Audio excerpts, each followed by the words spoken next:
Avant de couper la tête de ton Goliath, il faut dire à ton Goliath déjà, il est vaincu par tes paroles. Il faut lui dire, il faut lui exprimer. Il dit, tout le monde saura que le Dieu d'Israël, c'est le vrai Dieu.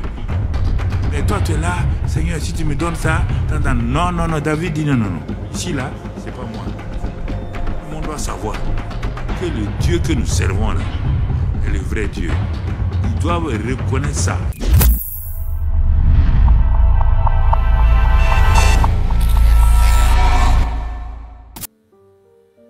Dieu est compassionné de vous. Vous créez des problèmes. L'émotion, sentiment là, vous créez des problèmes. Chaque fois, il dit à son mari, tes paroles me brûlent. Ton mari dit quoi? Moi, mes paroles te brûlent, toi. Oui. Il dit à ses enfants, vos paroles me brûlent. Hey, tu es chrétienne. Elle va dans une église où j'ai l'habitude d'aller. Bon, donc, on va essayer le nom de l'église. Tes paroles me brûlent. Tes paroles me brûlent. Pourtant, quand je m'en vais là-bas, je ne peux pas parler comme ça. Non, mais Mamadou, oh, lui, il ne comprend pas nos problèmes. Ah, en Afrique, là, ils ont la foi. Oh. Donc, en Europe, on n'a pas la foi. Ok. Donc, tu viens d'ajouter encore autre chose. Bon. Du coup, au jour, effectivement, elle a eu comme des brûlures, des sensations de brûlures. Tout son corps chauffait. Donc on l'a envoyé aux urgences. Et là-bas, ils ont regardé et continué à se plaindre. Donc ils l'ont emmené dans une chambre. Et les médecins sont arrivés, les professeurs, avec les étudiants, ils sont venus pour faire leur visite. On ne lui pose pas de questions, tout ce qu'elle répond, c'est toujours, ah, vos parents, oui, oui, mais docteur, oui, mais mon mari fait comme ça, mes enfants, ils font comme ça. Donc, à la fin, les docteurs, ils ne savent pas quoi faire, ils sont sortis, ils sont allés dans une autre salle pour continuer la visite.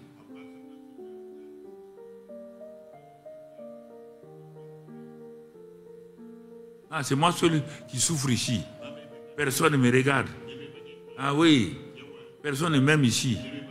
Tout le monde me blesse. Il n'y a pas de problème. Continue à conjuguer sur toi. Continue. Oui, je vais dire la vérité. Ça, c'est la vérité. Ça te libère? Non. Bon, à la fin, il y avait un jeune médecin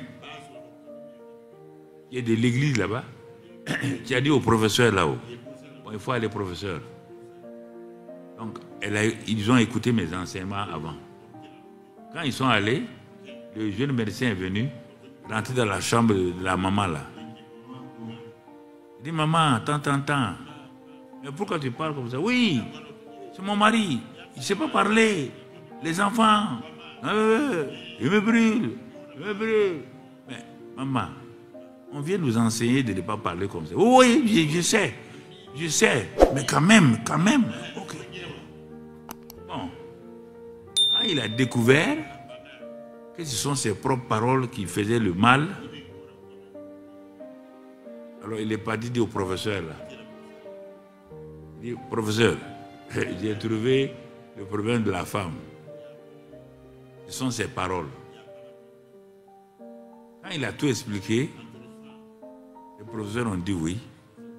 Il dit que dans leur médecine, ils sont en train de découvrir avec la physique quantique et d'autres éléments que nos paroles affectent notre situation et notre problème, notre vie, même nos affaires.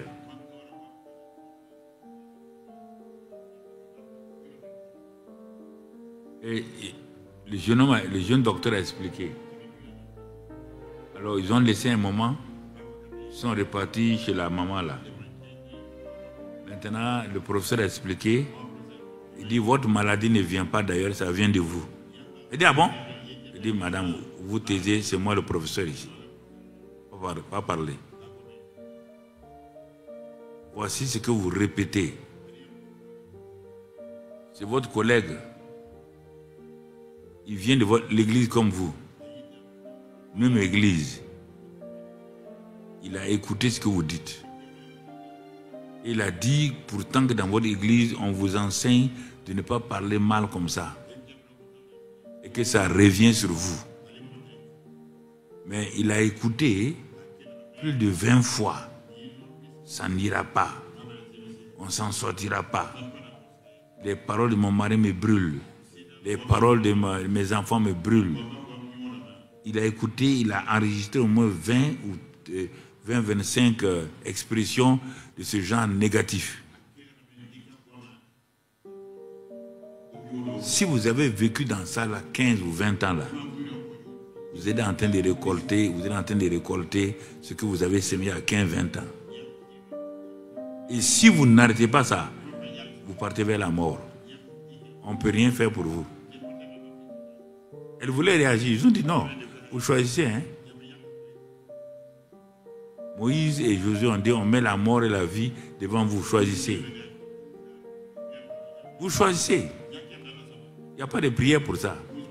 Votre propre langue vous tue ou ça vous fait vivre. Le professeur dit déchargez-la. Allez, envoyez-la à la maison. Elle n'est pas malade. Elle est en train de se tuer. Ils l'ont emmenée à la maison. Les enfants ont dit maman, on t'a tout le temps dit. Quand il y a problème, toi tu ne parles pas correctement. Tu ne prends pas les paroles de l'église pour parler. Tu es tout le temps en train de parler les paroles de ton quartier quand tu étais jeune, tu parles. Mais maintenant, tu as vu, la médecine ne peut rien. Ils t'ont dit que le médicament est dans ta bouche. Et ils ont raison. Proverbe 4, dans tous ces passages-là, le problème est là. Donc, les enfants ont décidé donc, de discipliner leur maman. Quand elle veut dire ça, elle dit non. Dis pas ça ici. C'est notre maison. Il ne faut pas empoisonner la maison. Maman, calme-toi. Ils l'ont discipliné dans son langage. Et la maman, à un moment donné, elle a vu qu'elle-même, les douleurs là, elle ne sentait plus ça. Et elle n'était plus troublée. Et sa vie a commencé à rentrer dans choses, dans l'ordre. Au bout de quelques mois, elle était totalement restaurée. 20-25 ans, où elle s'est empoisonnée.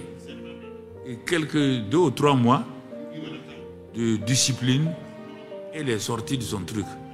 Sans médicaments, sans rien. Mais la Bible dit ça. La vie et la mort sont dans ta bouche. Tu ne veux pas, tu meurs. Moi, je dis ça. Hein? Tu meurs. Et puis ça. Comment tu as là? Ou tu changes ou tu ne changes pas. Oui. Dieu dit ne parle pas de tes montagnes. Parle à ta montagne. Parle à ton sycomore. Moi, j'avais mon figuier qui ne donnait pas de figues. Je me suis arrêté, j'ai parlé au figuier que plus jamais personne ne vend ton fruit. Il m'a obéi. Toi, tu vas aller prier. Prier pour quoi? C'est moi qui réponds à la prière. Tu vas prier pour faire quoi? Si je ne réponds pas à ta prière, tu peux faire quoi? Non, je vous parle ce soir-là. C'est moi qui réponds à la prière. Si je dis que je ne réponds pas à ce genre de prière, tu peux me faire quoi? Un prophète peut prier et il a une réponse à une prière. Je suis en train d'ouvrir votre intelligence. Marc 4 nous dit quoi? C'est parce que tu ne sais pas ce qu'il y a derrière ta montagne que tu ne parles pas ta montagne. Retiens-moi cette phrase-là. Si tu savais que Satan a caché la montagne qu'il a mise là, le figuier qu'il a placé là, le sycomore qu'il a planté là, est en train de te cacher les grandes choses que Dieu a prévues là, tu allais vivre pendant ta montagne. Et la montagne va se déplacer et tu allais découvrir tous les trésors que Satan a cachés. Tu ne sais pas ça. Pour toi, une montagne, c'est quelque chose de mauvais et bon, il faut laisser ça. Non, si tu savais ce qui est caché, ce qui est derrière la montagne là, tu vas rapidement dire à la montagne là de bouger. Et tu ne vas pas bouger, tu vas lui dire de bouger jusqu'à ce que la montagne la bouge et tu vas prendre ton affaire.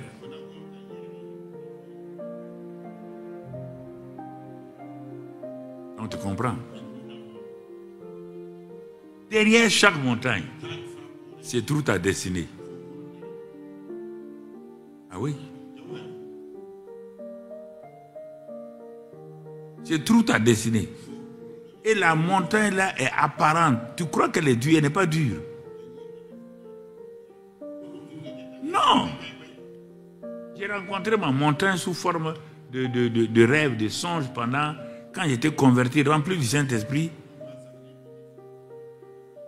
Je savais que Dieu avait quelque chose pour moi.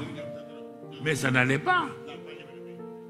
Il y a un rêve qui a commencé à se répéter dans ma vie. Je répète ça jusqu'à ce que les jeunes comprennent. Je suis rempli du Saint-Esprit. Je prie pour les malades. Les malades sont guéris. Je parle en langue. Mais j'avais je voyais une haute montagne. Sur la montagne là, au sommet de la montagne là, il y avait des bénédictions posées. L'Esprit me montrait que ce sont les choses que Dieu a préparées pour moi qui sont au sommet de la montagne. Et c'est comme si Satan est venu prendre tout ça là, aller mettre là-bas. Alors, dans le rêve là, quand je vois ça, je me vois au pied de la grande montagne. Alors, dans ma passion, j'essayais de monter sur la montagne. Dans un premier temps, les quelques mètres pour monter là, j'avais la force naturelle. Je grimpais, je grimpais, je grimpais. Mais arrivé à un point donné, mes forces naturelles finissaient. Et qu'est-ce que je vois? Je me vois glisser, retomber fou jusque dans la vallée. Et je me réveille. Ah! Et ça c'est quoi? On m'a dit que leur affaire là, si on vient, il y a ça. Dieu ne me disait rien. Je faisais la jeûne et prière. Le jeûne et prière était bien. Mais ça me donnait une force. Mais j'ai continué comme ça. Jusqu'au jour, pour écourter, bon. Un jour, j'ai dit, bon, j'ai compris, je vais faire. Il y avait une petite colline qui était, ma montagne était là. Il y avait une petite colline qui était de l'autre côté. Je suis allé prendre un vélo. Et aujourd'hui, c'est aujourd'hui. Je suis monté sur la petite colline là. Au sommet de la petite colline. Maintenant, je vais descendre avec vitesse pour aller sur la montagne. Donc, je pédale. Je descends avec vitesse. Ah, Seigneur, quand on est ignorant, c'est terrible. Je descends. Je suis content. La descente est normale.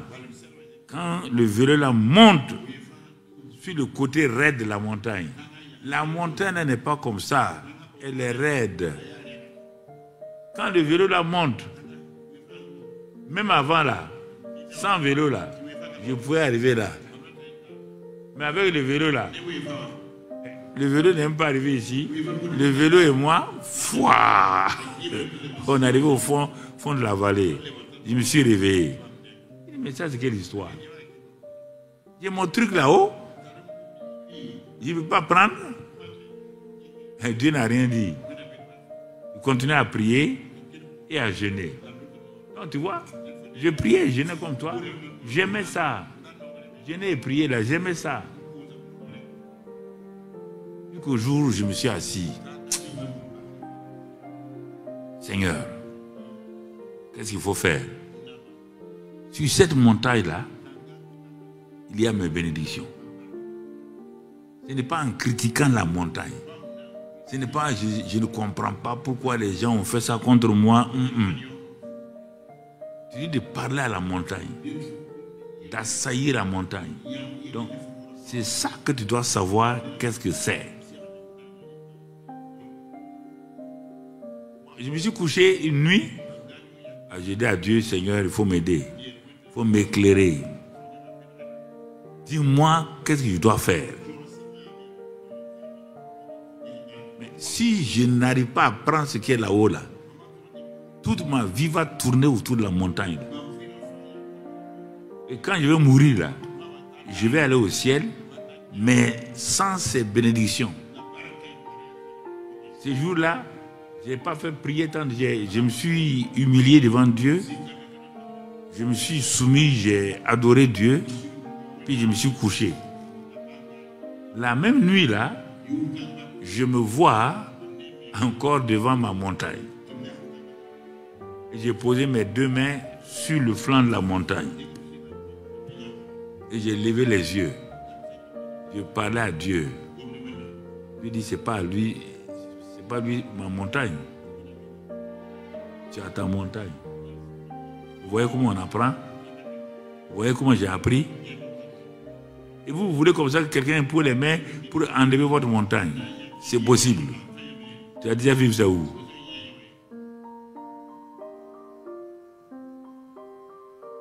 Alors quand j'ai posé mes deux mains sur le flanc de la montagne, j'ai dit, Seigneur, montre-moi la stratégie, la tactique pour vaincre cette montagne-là. On peut vaincre la montagne de plusieurs manières. Si elle n'est pas large, tu la contournes, tu vas en arrière. Si elle n'est pas trop haute, tu perces un tunnel, comme entre la France et l'Italie. Ils ne pouvaient pas, les arbres, donc ils ne pouvaient pas passer. Ils ont creusé, ils ont fait passer le train, les véhicules, un tunnel pour entrer les choses. Il y a plusieurs manières de vaincre la montagne. Alors, moi, c'était, j'ai posé les mains. J'ai prié. J'ai dit, cette fois-ci là, montagne là, c'est à toi que je parle. Tu ne peux pas m'empêcher d'avancer. J'ai parlé à la montagne. J'ai parlé à la montagne. Quand j'ai fini, mes mains étaient toujours posées. Je ne sais pas quoi faire. Et Dieu est mon témoin. Dans la vision là, la voix me dit, plonge, moi mes mains étaient posées comme ça. Il dit, plonge ta main dans le flanc, dans le côté de la montagne. Mais comment on peut plonger la main dans une montagne où c'est des cailloux, c'est des pierres? Vous voyez, j'avais déjà moi-même arrêté et j'avais réduit Dieu à rien. Je l'avais limité. Ah, bon, comme il a dit ça, j'ai essayé. J'ai vu que ma mère rentrait. Ah, mais c'est pas du rocher, non? J'ai continué. Ma mère est rentrée. Arrivé tout juste là, ma main est tombée sur quelque chose comme un fer. Il dit, mets la main gauche. Je mets la main gauche. Quand je mets les deux mains, je n'ai pas trouvé sur un fer. Il dit, mets ton pied droit. Ah, j'ai poussé mon pied droit. C'est rentré dans la boue de la montagne là. Pied gauche. Il dit, il y a quoi? Il dit, il y a un fer. Il dit, ah bon, l'échelle là. Jacob avait son échelle. Jésus a eu son échelle. Ton échelle là est cachée dans la montagne. Fais quoi maintenant? J'ai enlevé, j'ai mis là, j'ai mis là, j'ai mis là, j'ai mis là, j'ai mis là, j'ai mis là, j'ai mis là, j'ai mis là. À un moment donné, je me suis trouvé au sommet de la montagne. J'ai crié gloire à Dieu. Dans les quatre coins, j'ai crié. Et j'ai dit, je suis délivré. Toute la plaine là, toute la vallée a entendu ça. Toute la vallée a entendu ça. Et j'ai trouvé là-bas tout ce que Dieu avait prévu. Rien. C'est pas possible. Tu as prévu tout ça? Oui. C'était où? Sur la montagne. Ça m'appartenait. Il fallait, je n'ai pas besoin de demander à Dieu. Il fallait persévérer jusqu'à ce que Dieu me montre la manière d'accéder à ça. Et quand j'ai pris ça là, mon frère, ma soeur, les faux rêves que j'avais, où je me voyais marcher dans les marchés, et dans les marchés où je ne sais même pas qu'est-ce qu'on doit acheter, je suis avec des gens, je ne les connais pas, personne ne parle à personne, chacun est comme un mort dans le marché là, chacun achète seulement. Mais tu ris parce que tu es dans ce marché là, tu fréquentes. Ou bien je me réveille avec un buffle derrière moi. Le buffle n'arrive jamais à m'attraper, mais pourtant il est derrière moi. Il essaie de m'attraper, il ne peut pas. Mais pourtant il est derrière moi. Je me réveille, le buffle aussi se réveille. Mais oui, quand je vous dis des choses, vous ne croyez pas. Et pourtant j'étais baptisé du Saint-Esprit. Je chassais les démons, je guérissais les malades. Mais ma vie personnelle, pourquoi? Dieu me rappelle maintenant. Il dit quand tu étais en Kélémandé à Abidjan, là, tu es parti en vacances. Tu es parti chez ton grand-père maternel c'est une ville qu'on appelle Gouri. Ouais, c'est le village de choses. Mon grand-père maternel est de Gassan, mais ma chose, donc maternelle est à Gouri. Voilà. Donc, je suis allé là-bas pour saluer. J'étais à Abidjan. Bon, j'ai dit, bon, grand-papa, tu sais, moi, j'aime les choses, vos affaires traditionnelles. Il dit, non, qu'il y a même un grand féticheur ici. Voilà, il m'a donné un poulet, un coq. Il m'a accompagné. Comme il est connu dans le village, là, on est arrivé chez le féticheur. On a trouvé qu'il était bien. Comme il connaît le grand-père, il le respecte, il l'a salué. Et il a dit, qu'est-ce qu'il a dit? C'est mon petit-fils là. Il étudie en Côte d'Ivoire. Il est venu me saluer. Mais c'était un bon garçon. Il a dit qu'il vient voir, il vient te voir et tout. Il a dit, bon, de nous asseoir. Il a pris mon coq là. Et il avait son hôtel. Il a fait un hôtel dans l'angle de sa chambre où il consulte les fétiches là. Mon grand-père était arrêté là, moi j'étais arrêté ici. Il a pris mon coq là devant moi. Et il a pris le coq là par les pattes. Comme ça, il a commencé à parler une langue. Il a commencé à... il a pris le coq là par les pattes. Comme ça. Une langue. Même le coq là est devenu sec comme ce truc là. Sec. Il a jeté. Il a dit de regarder. Il dit, tu voulais quoi? Moi j'ai donné ma bouche, comme on dit. En donnant ma bouche là, je ne savais pas que je venais de vendre ma destinée à l'ennemi. C'est ça. L'ennemi a eu raison d'aller poser sur la montagne. C'est moi qui lui ai permis. Tu as fait quoi? Toi, tu as oublié. Satan n'a pas oublié. Qu'as-tu fait?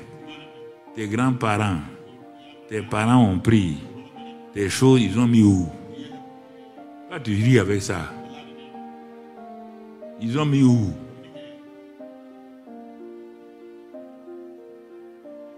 C'est ça maintenant. Troisième élément, quand je suis allé à Abidjan pour faire un séminaire, il y avait quoi? Il y a un truc de l'UAM, il y avait UAM avant, Union africaine malgache, quoi. Voilà, il y avait leur institut à Abidjan où on partait à l'université pour former les hauts cadres africains. Je suis allé pour aller chez mon oncle, un oncle maternel qui était à Abidjan, pour saluer. Je vous raconte ça pour que vous montrez, puisque je veux dégoupiller des choses. Je suis allé saluer. Il venait de marier une jeune femme Dès que je suis dans leur cours était à Koko, donc c'est Adjamé, mais un petit quartier de Adjamé qu'on appelle Koko. Dès que je suis rentré, je me suis assis. Sa jeune femme-là m'a donné de l'eau à boire. Et puis elle me regarde. Elle dit, toi là, tu dois un sacrifice. Aïe, je n'aime pas bu encore. Sacrifice de quoi? Elle dit non, que tu as fait un vœu, tu n'as pas, comment on appelle, voilà, honoré le vœu.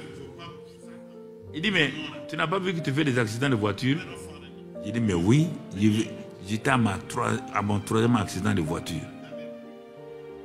Jeune cadre, rouler sur la route de Didir, rouler sur la route de Dédigou, et rouler entre la RTB et puis le ministère des Finances, là, j'ai ramassé quelqu'un.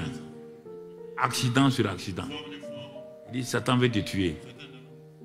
Donc tu as vu ma vie, remplie du Saint-Esprit, faisant des miracles. Mais ma bouche m'avait donné la clé à Satan. Dieu ne pouvait rien. C'est ma bouche qui a donné. Il dit, c'est pas rire, hein. Alors quand j'ai vu tout ça là, Dieu m'a dit, tu as vu? Donc, il a fallu 3 choses. La montagne et la, comment on appelle, la prière là, qui a été faite et tout. Moi-même, j'ai renié, j'ai dit non. Mais si je ne m'étais pas rappelé, si la femme ne veut pas rappeler, je ne pouvais pas.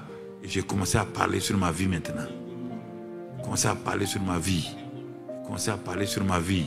En ce temps, Dieu m'a donné de rencontrer les gens comme les Kenneth Hagin, les Charles Capps, donc tous ceux qui parlent, qui ont appris aux gens à parler à leur montagne. J'étais en contact avec eux.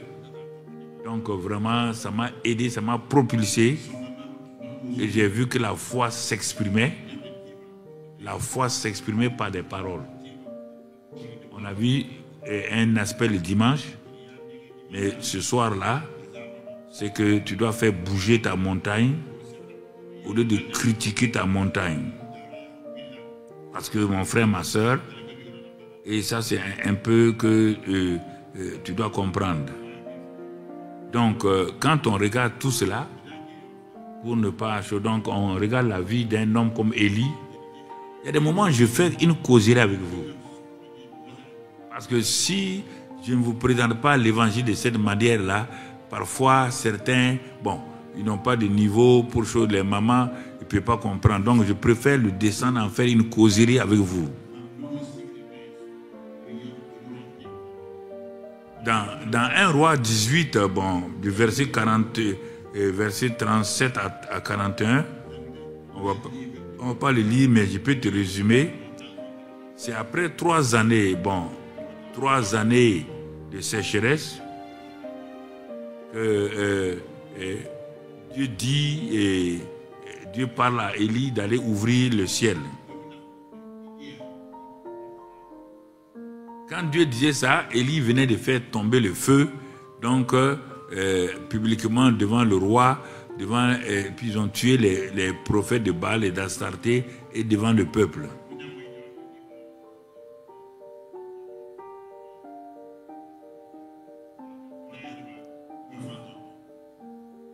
Et j'étais là. Après que l'événement ait lieu, brusquement Élie dit devant le peuple, devant le roi et le reste des prophètes là, que lui il entend un bruit d'abondance de pluie. Ah bon? Il a dit pluie. Ils ont levé les yeux. Ils ne voient qu'un ciel bleu. Un ciel bleu. Ah? Dieu est en train d'apprendre à son peuple comment la foi peut se manifester. La foi vient de ce qu'on entend. Et ce qu'on entend vient de Dieu. 3 ans et demi, il y a une sécheresse qui est une montagne dans le pays. Il n'y a pas une seule goutte de pluie. Mais Élie le Tishbite, ayant cherché la face de Dieu, et quand Dieu a commencé à pencher sa face vers lui, l'a envoyé dans sa présence, et ensuite l'a envoyé au torrent qui sont, c'est ça. Et il a appris comment dépendre des corbeaux et tout. Il a quitté là-bas. Dieu, vous voyez, tout le temps, Dieu est en train d'apprendre à Élie qu'est-ce que la parole de foi. Comment parler à ces montagnes. Il a l'école de la foi.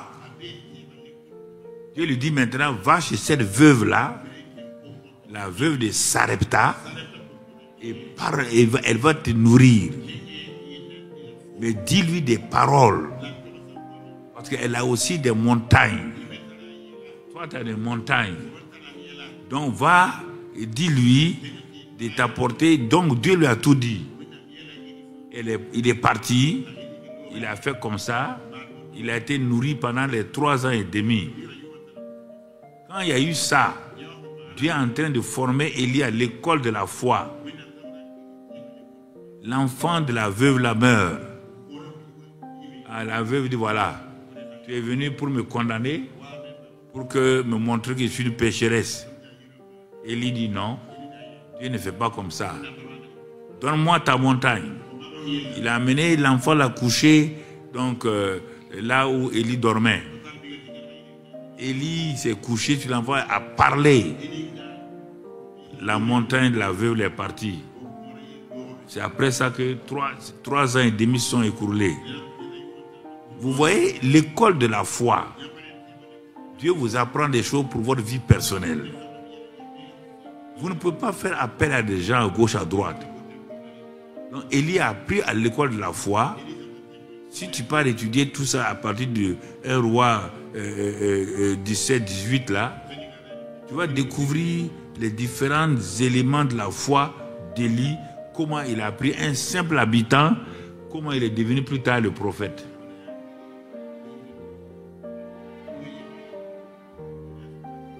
Il n'était pas prophète. On dit Élie le Tishbite, un habitant de Galade. Il était comme toi et moi. Mais il a décidé d'entrer à l'école de la foi. Si tu ne décides pas d'entrer dans l'école de la foi de Jésus, en ayant comme seul enseignant Jésus, le chef et le consommateur de ta foi,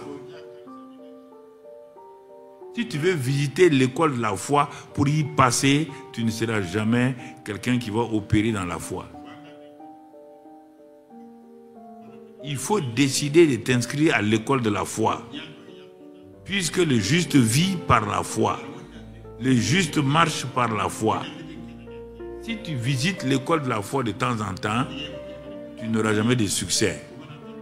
Parce que Hébreux 11 va te dire, les Abraham là, les Noé, ils n'ont pas visité l'école de la foi. Ils se sont installés là-dedans, ils ont vécu là-dedans, ils ont appris, ils ont pratiqué, ils ont parlé. C'est ça qui a fait d'eux des héros de la foi. Où en es-tu aujourd'hui? Toi, tu veux passer à l'école de la foi rapidement. Tu veux être un conquérant moissonneur rapide. Non, tu n'as pas le temps. Tu as autre chose, Seigneur. Non, je dois monter mon entreprise là. Bon, donne-moi ça. Dieu va te donner. Dieu va te donner. Tu ne peux pas rester à l'école de la foi. Tu ne peux pas souffrir les épreuves de l'école de la foi. Chaque école a des épreuves, non? Tu as vu une école sans épreuve? Mais pourquoi tu n'es pas normal? Tu as déjà vu une école où on progresse sans épreuve? Tu as déjà vu ça? Si tu as vu ça, alors c'est une école de Satan. Il est en train de te flatter. Il n'y a pas d'école sans épreuve. Et il n'y a pas d'épreuve où on ne t'a pas enseigné le niveau pour vaincre l'épreuve. Les épreuves de CEP, quand les enfants vont pour le CEP, ils causent dans la cour et puis ils rient. Ils rentrent dans la classe, ils sortent. La semaine suivante, ils ont les certificats. BPC, c'est pareil. Baccalauréat, c'est pareil. Toi, tu es à l'école de Dieu. Tu veux pas une école sans épreuve. Vaut mieux ramasser tes bagages et partir. Dieu ne le fera pas. Donc tu comprends?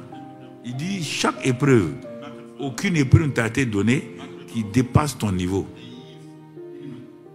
On vérifie ton niveau. Épreuve, c'est vérifier ton niveau. C'est pas autre chose. On dit les épreuves sportives.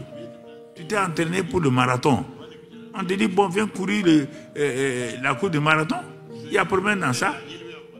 Tu t'es inscrit pour le marathon, non? On dit de venir courir. Pourquoi tu veux que ton entraîneur court pour toi? Je ne comprends pas les chrétiens. Hein. Ça, je ne comprends pas. Ça me choque. L'entraîneur est là. Il a entraîné des gens. Il les met sur le terrain. L'entraîneur ne joue pas pour les joueurs. Il a dû donner des règles. L'entraîneur donne quoi? Le plan 4-2-4. Tantamboué 3-3-3. Selon l'autre équipe. Voilà comment il faut faire pour vaincre. C'est ça. Il n'y a que les chrétiens qui veulent que l'entraîneur prenne leur place. Je n'ai jamais vu une équipe comme ça. Je n'ai jamais vu une équipe comme ça. Où les entraîneurs qui prennent la place des joueurs. Et ça va aller. Tu as déjà vu ça où? Si ce n'est pas l'équipe de Dieu. Si ce n'est pas l'équipe de Dieu. Si ce n'est pas l'équipe de Dieu.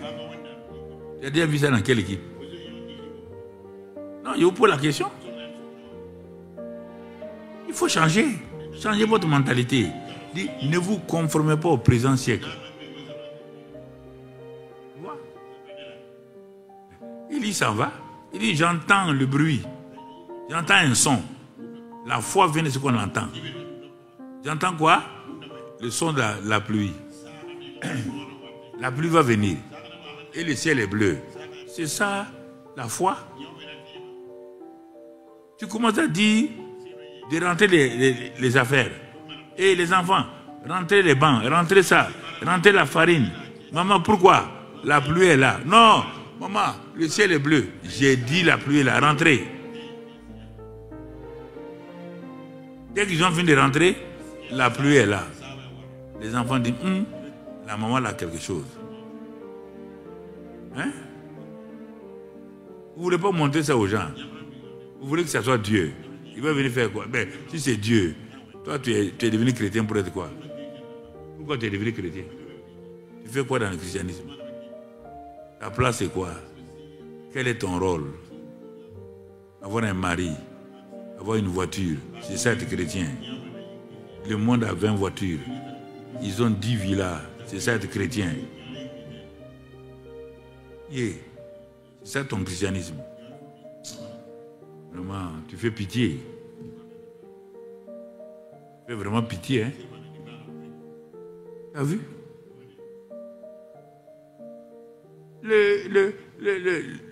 Son serviteur dit, patron, ne te fatigue pas.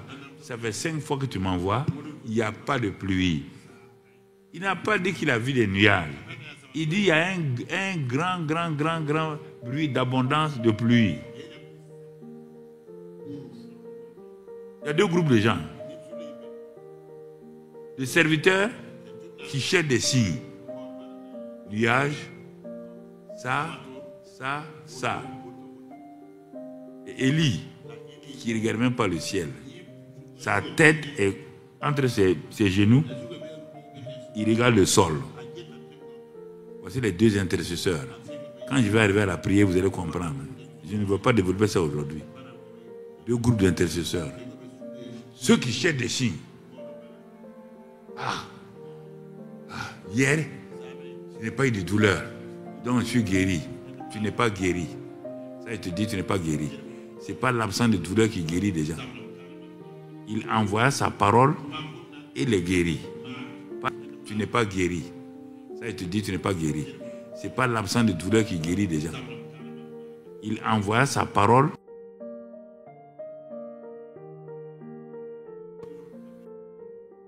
Je sens que l'autre là va m'aider.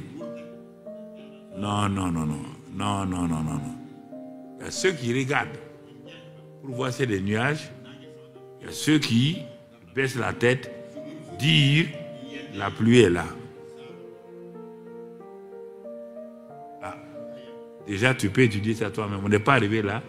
Il y en a plusieurs comme ça dans la Bible. Là. Il y a ceux qui sont comme le principe à Habakkuk. Il y a un autre groupe. C'est des intercesseurs à qui on dit écris. Écris ce que je t'ai dit là. Pour ça, la chose va s'accomplir.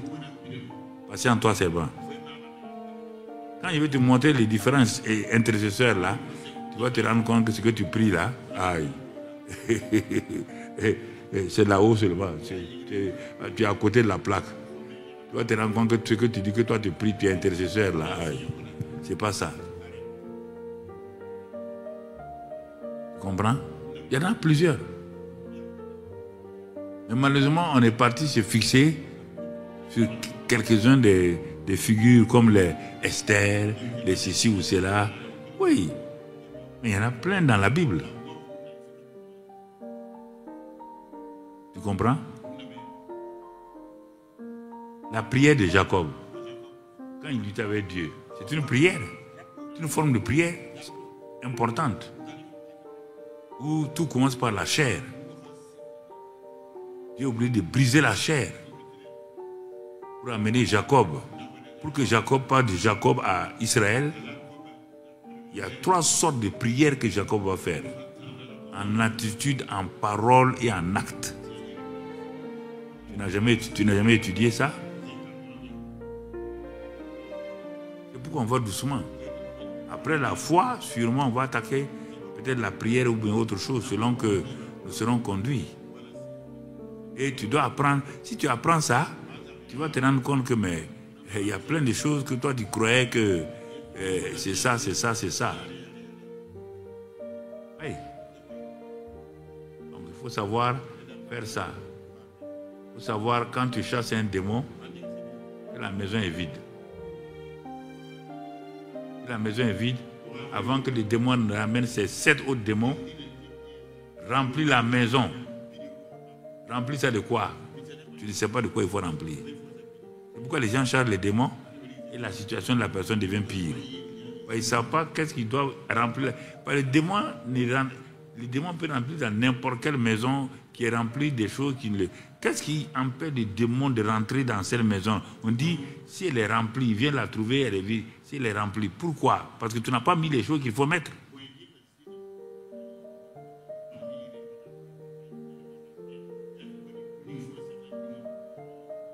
Pourquoi il est venu, il est rentré? Tu ne peux pas rentrer. Comment il va rentrer où il y a la présence de Dieu? Il va rentrer comment? Ah. Il y en a plein. Je vais te les sortir au fur et à mesure. Mais tu vas attraper ta tête. Ici, là, c'était une prière? Oui. C'était une prière. C'est une prière.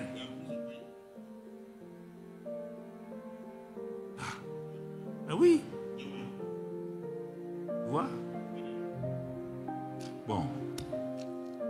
Je vais faire des causeries parce que je me suis dit que bon, si tu sais, si tu connais ce qui est derrière ta montagne là, tu vas parler à ta montagne. Hein? Ah oui.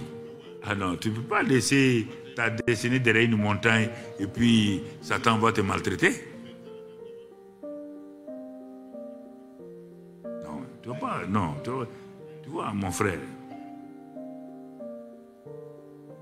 Donc quand tu comprends ces choses-là, tu vas dire la parole de foi.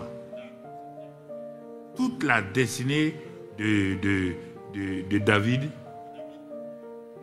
était derrière Goliath. C'est pourquoi quand tous les soldats d'Israël ont vu Goliath, mais ils n'avaient même pas conscience que Goliath était la montagne qui empêchait Israël d'entrer dans sa destinée de vainqueur.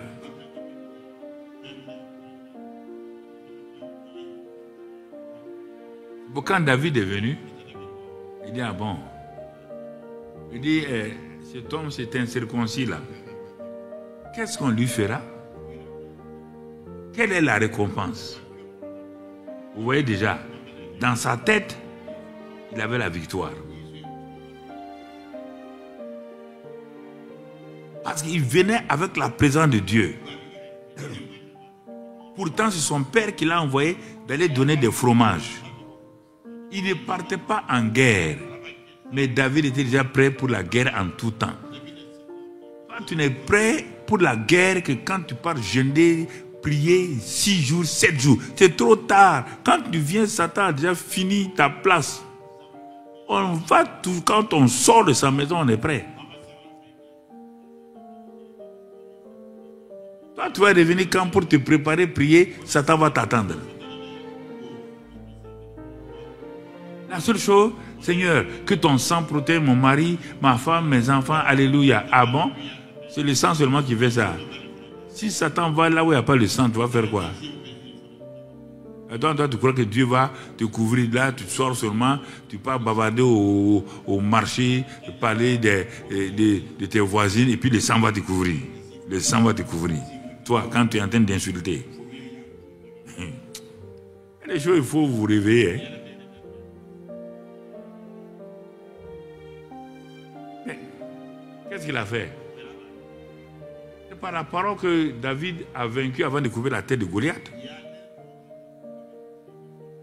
Avant de couper la tête de ton Goliath, il faut dire à ton Goliath déjà qu'il est vaincu par tes paroles. Il faut lui dire. Il faut lui exprimer. Il dit, tout le monde saura que le Dieu d'Israël, c'est le vrai Dieu. Mais toi, tu es là, Seigneur, si tu me donnes ça, non, David dit non. Ici, là, c'est pas moi. Tout le monde doit savoir que le Dieu que nous servons là est le vrai Dieu. Ils doivent reconnaître ça. Ils doivent accepter ça. Mais chaque fois, vos prières sont sur vous-même. Ah, quelqu'un veut gâter mon plat, ou bien quelqu'un veut gâter mon ceci, quelqu'un veut gâter ça là. Donc, toi, ta vie chrétienne, on gâte tes affaires. Il n'y a pas de gloire de Dieu. Il n'y a pas de gloire de Dieu. Hein? Je suis étonné. Hein? Quand quelqu'un vient me voir, il va me donner 6 sujets. Les 6 sujets, il n'y a aucune gloire de Dieu. Je vais faire ça. Bon, après, on va faire ça. Bon, pasteur, bon, il faut prier pour ça. Où est Dieu dans ton affaire?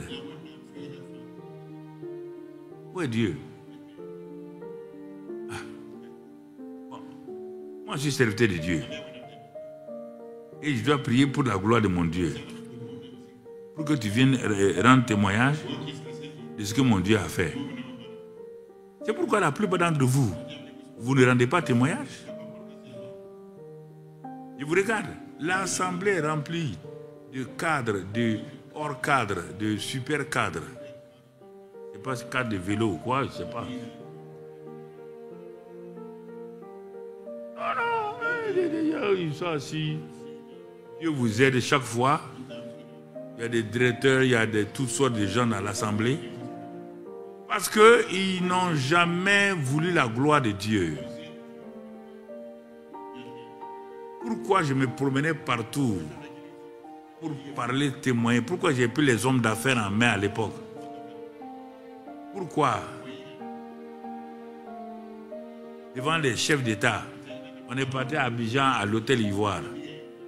On a invité. Pourquoi? Devant les chefs d'État à l'hôtel Ivoire. Les ministres sont venus. Les ministres des Finances, à l'époque, c'était au temps de Conan Bédié, tout ça, et puis d'autres, ils ont accepté. Christ, ici l'homme là, avec ses diplômes, avec tout ça là, il parle de Dieu, ça doit être vrai. Donc, au lieu qu'on me voit, c'est Dieu qu'on a vu. Le papa Feu, président Bongo, pas papa Feu, pas lui, son père. Quand on est parti présenter les hommes d'affaires de plein évangile, il s'est assis, il a écouté. Il dit, vous vous appelez quoi? Donc on était avec une équipe de Côte d'Ivoire, Simon Nangui, Kayembe qui est aux États-Unis et puis tout. Il dit homme d'affaires de plein évangile. Lui, il aimait vraiment faire de l'humour. Il aimait l'humour beaucoup, Papa Bongo. Il dit ah bon? Homme d'affaires, plein évangile. Homme d'affaires, plein évangile. Vous pouvez mettre les deux là ensemble? Homme d'affaires, c'est quoi? Escroquerie. Plein évangile, c'est quoi? C'est sainteté. Et vous voulez mettre les deux. On dit président. Président, c'est pas comme ça. Quand on a expliqué, il a libéré les gens. Les gens venaient à nos réunions. Vous comprenez, non? Pourquoi? Je témoignais. À Boaké, il y avait une femme. Elle invite son mari aux réunions. Évangile, tout. Le mari dit que lui, il ne vient pas. C'était les premiers cadres. Puisqu'en réalité, nous sommes les premiers cadres de l'indépendance. Donc, les directeurs étaient très peu nombreux. Mais on osait s'exposer. Donc, une fois que je suis allé à Boaké, j'ai pris cadre.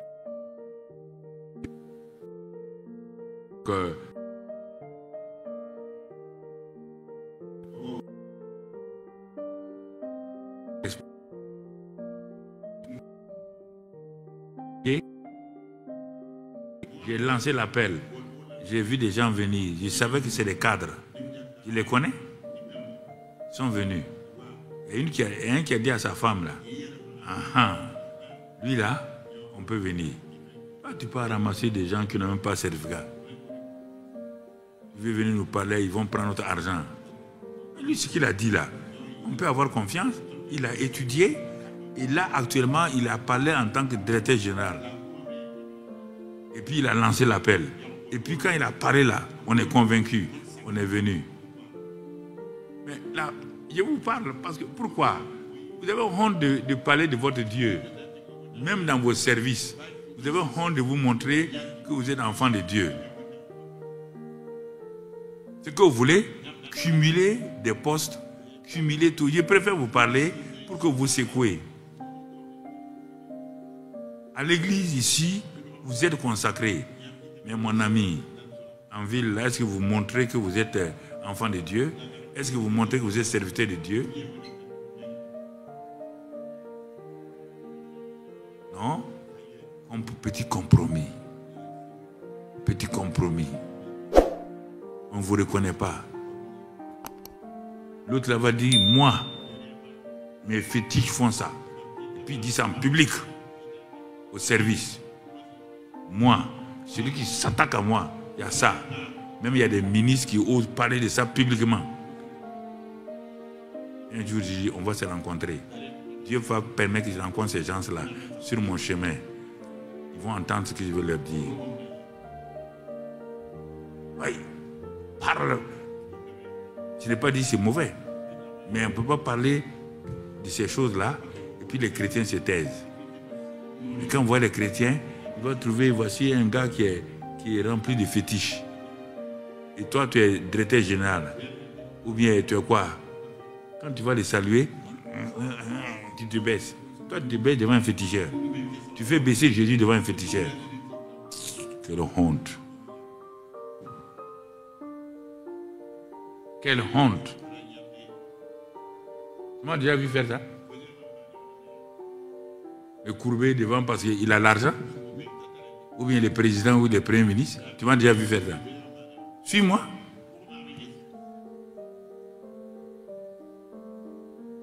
Si vous n'aidez pas votre Dieu, vous avez honte de lui. Il a dit qu'il aura honte de vous. Il faut que vous montrez qui vous êtes. Si c'est Dieu qui... Si vous n'avez pas fait de libre pour être directeur, si c'est Dieu qui vous a placé, relevez son nom.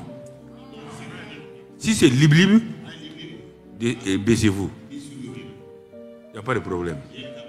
On va vous libérer plus tard. Non. Parlez. Dites ce que Dieu a fait.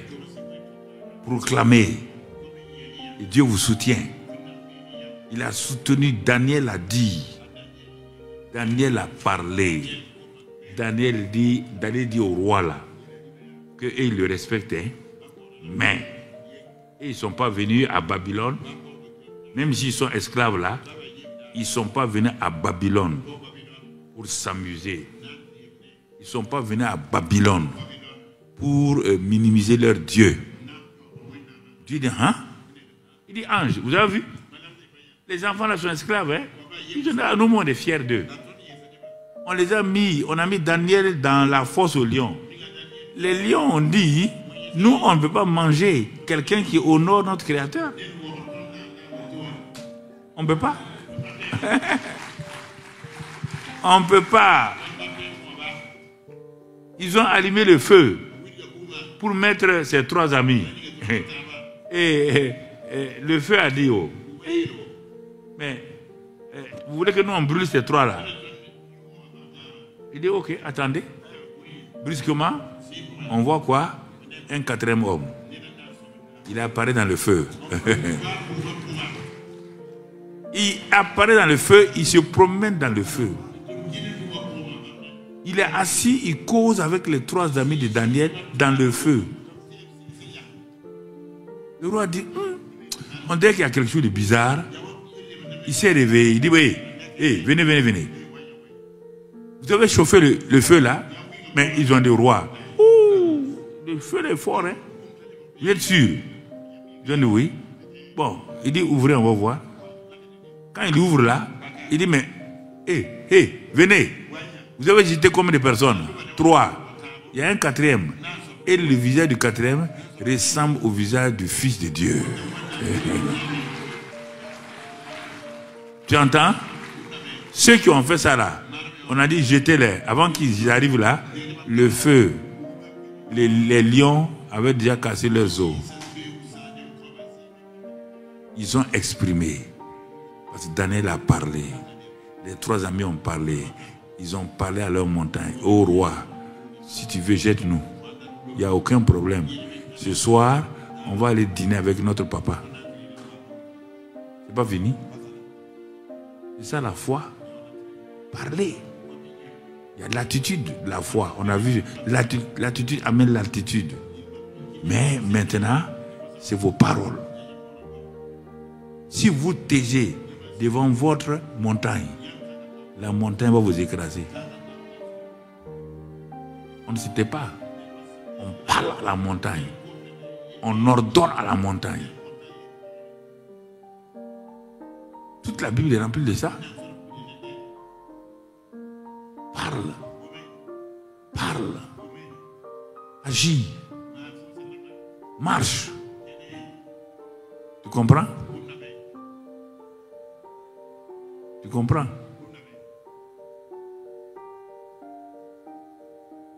Moïse a ouvert sa main rouge. Josué, ouais, je vous ai parlé calmement, ne me dites pas que je vous ai fatigué aujourd'hui. Si ça là, ça vous fatigue déjà, c'est que vous êtes déjà fatigué avant d'arriver ici. Ah non, je vous parle cool là, tout est cool. C'est cool là, il n'y a rien. C'est follow.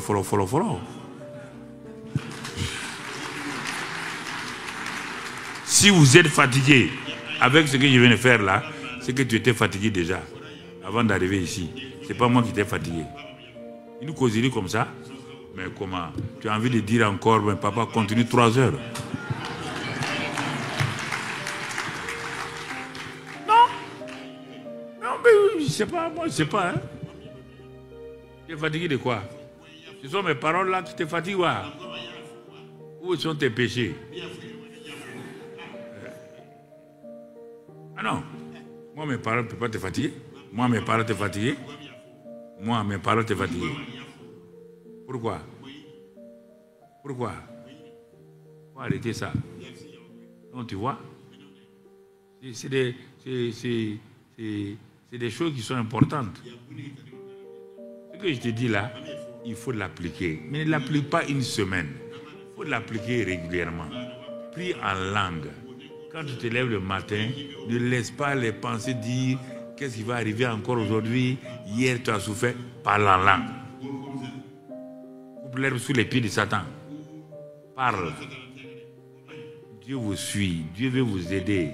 Bon, ce que je vais m'arrêter là, parce que de toute manière, un jour, il y aura un déclic chez toi. Tu vas me dire, ah, on dirait ce que tu disais. Il n'y a pas on dirait. Si ce n'est pas vrai là, moi je ne vais pas venir m'asseoir devant toi ici, te parler. Moi aussi j'aime Morobo.